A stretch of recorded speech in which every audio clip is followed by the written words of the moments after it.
Operation Revamp is a local nonprofit offering free art classes for veterans and their families. Classes are designed to give healing veterans a creative outlet.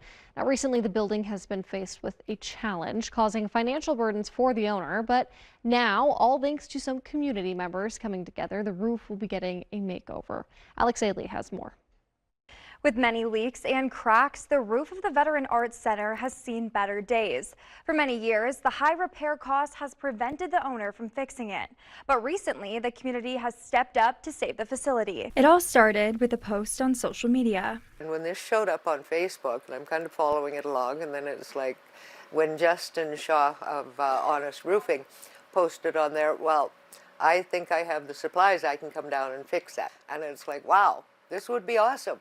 Justin Shaw, the owner of Honest Roofing, offered to fix the roof's awning and began working with other local organizations to help in the repair process. I was scrolling on Facebook and we saw this guy posted and said that the roof up there is pretty destroyed and they're looking to get a new one. And I mean, we already had a good majority of the material, so we offered to do it for free. Shaw says his family uses the art center and appreciates all they do to help local veterans. For everything to all of a sudden come together, and it was just, and I'm sitting watching this last Sunday, and it was just like one thing after another that was showing up. So it was exciting. Two other companies have also offered to help.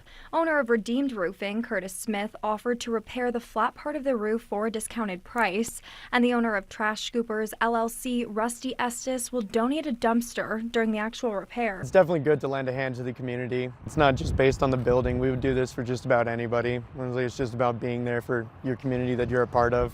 Shaw will repair the roof's awning for free in just a few weeks, while the other roofing company offered a reduced price for fixing the flat part of the roof. The Veteran Arts Center is still in need of extra funds to go through with the renovation. In Grand Junction, I'm Alex Ailey. If you're interested in supporting the Veteran Arts Center's mission to restoring the roof, you can visit their website at operationrevamp.org/donate.